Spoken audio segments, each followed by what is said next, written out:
Hey, Michael here. Welcome back to the What's the Question series, based upon questions that come from my book, The Heart of Transformation, Build the Human Capabilities That Change Organizations for Good.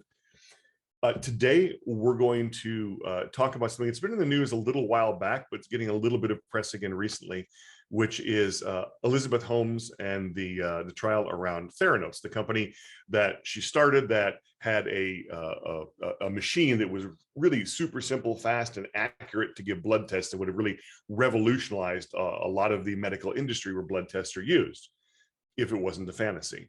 And the problem is the machine never worked.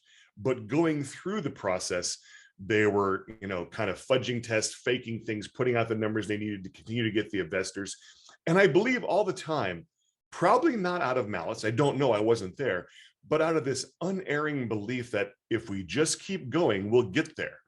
And it's amazing that the culture that's been built around fail fast, I fully support and believe in. You have to be able to fail fast. But what fail fast means is failing and learning from it, not just continuing to fail and hoping one day it will get better. So there are a lot of things I could talk about in the questions around learning before knowing and others, but I was thinking about it and I was looking at my list of questions from the book. And I want to focus on one around humanizing before organizing. And humanizing before organizing simply means that we treat each other like fully functioning adults, and that we are listening to each other, treating each other like whole human beings, understanding each other, and really listening, not just paying attention based upon what a person's role or level in the hierarchy is, but treating us like whole human beings. And I think that one of the great questions there is, how will we know when things have started to go sideways? I refer to this in the book as the permission not to be perfect question. But what it does when you ask that question of somebody, your people you're working with, your team, when you say, how will we know when things have started to go sideways? People started to say, hey, here's what I do when I think things aren't working, when I think things are problematic. But it also not only gives us those signals, it gives us the permission to have the discussion. So here's what happened at Theranos when you see the media reports and when you see what happened in the trial, is people didn't have permission in that culture to say, there's a problem, this isn't working. They were punished for that because it was felt like it was a downer, it was a bummer, it wasn't moving them towards their great goal.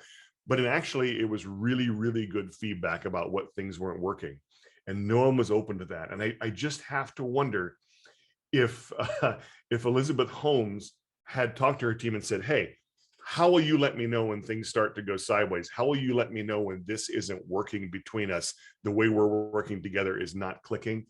I can't help wondering if she wouldn't be on trial, if she might be somewhere else in a different company with another really great idea that actually worked this time, or if they might have pushed through and renegotiated what their product could do and come up with a product that wasn't as mind-blowing, but still better than what was out there.